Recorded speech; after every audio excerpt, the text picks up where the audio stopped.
राजेंद्र साळोखे. बुद्धिबळामध्ये बहुतेक वेळा आपल्याला कॅसल केलेल्या राजावर अटॅक करायचा असतो. आणि त्याच्या बऱ्याचशा मेथड आहेत, त्या एक एक आपण चर्चा करायची आहे. पहिली मेथड आहे ज्याला बिशप क्लिअरन्स असं म्हणतात. तर आता प्रिन्सिपली एक पोझिशन आपण बघू आणि मग गेममधल्या पोझिशन बघू. ही आता पोझिशन आहे. आता काय खेळतो बघा, पांढऱ्याची खेळी आहे. बिशप टू G8 खेळतो तो. आता रुकनी चेक आहे. याला आता बिशप मारून टाकणे किंवा काळी क्वीन मध्ये घालणे, एक दोन सोल्युशन आहेत. समजा किंग क्रॉस G8 केलं तर क्वीन H7 येऊन मेट होतोय. आणि समजा ही काळी क्वीन आहे मध्ये का घातली, क्वीन H6, हां, तर रूक cross H6, G cross H6 आणि क्वीन H7 असं मेट होते. आता आपण प्रत्यक्ष खेळामधल्या पोझिशन्स बघूया. एक आहे याच्यात डॅनियल कॅपर आणि क्रममध्ये झालेल्या खेळातली पोझिशन आहे. पोझिशनकडे जरा नीट बघा. पांढराच खेळणार आहे अर्थात. हां, पांढरा आता बिशप टू H7 खेळा. या बिशपला अर्थात सपोर्ट आहे, त्यामुळे राजा H8 येतो. बिशप टू G8, हां, हे आपल्या नेहमीप्रमाणे की बिशप टू G8 घ्यायचं, एक चाल लक्षात ठेवा. किंवा दुसरी चाल होती क्वीन टू G6. हां, क्वीन टू G6 काय होतं बघूया. क्वीन टू G6 आणि F क्रॉस G6 आणि नाईट क्रॉस G6 आणि चेकमेट होते. चेकमेट झालं बघा. हां, तर आपण किंग टू H8 कडे होतो. हां, इथे ठीक आहे, आपण बिशप G8 घेतला. त्याच्यानंतर हा खेळला आहे ॲक्च्युली G6. याने बिशप क्रॉस F7 केलं, H cross G5, queen cross G6, rook cross F7, knight cross F7, check, queen cross F7 आणि क्वीन क्रॉस F7. हां, अशा तऱ्हेने पोझिशन म्हणजे पांढऱ्याची खूप चांगली झालेली आहे बघा. पांढऱ्याकडे क्वीन, रूक, दोन पॉन आहेत. अगेन्स्ट काळ्याचे दोन नाईट आणि बिशप. तर ऑलमोस्ट जिंकलेलाच आहे तो. हा गेम रिझाईन करण्यात आलेला आहे. हां, दुसरा एक गेम बघू जिथे आपल्याला चेकमेट सापडतोय. हे स्मिथ वर्सेस बेरगॉवॉल. हां, इथे पण बघा बिशप टू G5 घेतला त्याने. हां, क्वीनला थ्रेट दिली. यांनी पॉननी मारून टाकला H क्रॉस G5. यांनी H क्रॉस G5 करून H5 रिकामी करून घेतली. हां, नाईट क्रॉस D4.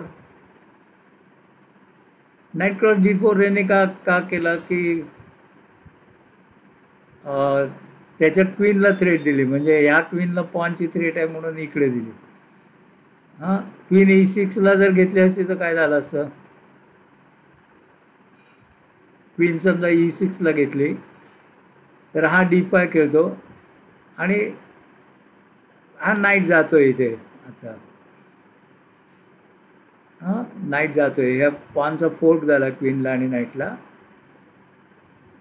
तर आपण इथे होतो, पॉनने क्वीनला थ्रेट आहे, तर याने नाईट आणून त्याच्या क्वीनला, पांढऱ्याच्या क्वीनला थ्रेट दिली. आणि परत असं होईल की नाईटनी क्वीन मारल्यानंतर परत राजा आणि हत्तीला फोर्क होईल. हां, त्याने ठीक आहे बिशप टू H7 चेक दिला. King H8, bishop to G8. हे अगदी टिपिकली मेथड आहे. बिशप G8ला घ्यायचा आणि हा चेक द्यायचा. हां, हे याच्यातलं लक्षात ठेवा.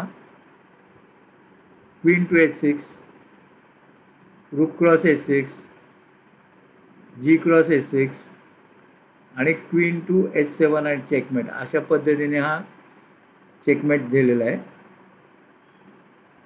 पुढचा गेम बघूया. ही पोझिशन आहे वास्कॅन्स वर्सेस सेरेब्रिकॉव. हां, ही पोझिशन आहे. आता याने बिशप टू H6 घेतला. याला बिशप हा H8ला नेणे किंवा हा नाईटमध्ये आणणे. हां, ह्या पोझिशनला नाईटमध्ये आणून काय फारसा उपयोग होत नाही आहे. हा नाईट H5 त्याने घेतला, तर रूक cross H5, G cross H5 आणि क्वीन टू G5 येते आणि लवकरच चेकमेट होतो. हां, या पोझिशनला त्याचा उपयोग होत नाही आहे. बिशप H8ला घेतला त्याने. याने बिशप F8ला घेतला. बघा, राजाच्या बाजूला बिशप आणून ठेवतात दरवेळेला. हां, हे यातलं महत्त्वाचं आहे. नाईट क्रॉस B3 केलं त्याने. नाईट क्रॉस B3 करून त्याने राजा आणि क्वीनला नाईटचा 4 केला, तर नाईट मरतोय पण खेळला. पण इथे मी एक बघितलं की नाईट टू H5 जर केला असताना हे दाखवले लाल, तर मात्र चेकमेट व्हायला उशीर लागतोय. हां, तो knight to H5 was the best move, पण ते नाही केले. हां, याने नाईट क्रॉस B3 केलं, A क्रॉस B3 केलं, रूक क्रॉस F8 केलं, रूक क्रॉस H8 केलं, king cross H8, queen to H6 check, king to G8, knight to D5. हां, नाईट या पॉनला मारून इथून चेक देऊ शकतो. Knight cross D5, rook to H1, queen cross C2 check, तो उगीच दिला आहे. Knight cross C2, bishop to H3, काय आणून उपयोग नाही ना. रूक cross H3, knight to F6 आणि क्वीन टू H8 आणि मेट. अशा तऱ्हेने हा एक बिशपचा अटॅक आपण बघितल्याबद्दल धन्यवाद. आणि चांगला रिस्पॉन्स मिळाला तर मी पुढचे व्हिडिओ करत जाणार आहे. आणि रिस्पॉन्स नाही मिळाला मग मला नाही करावेसे वाटत व्हिडिओ. हां, तर बघत राहा.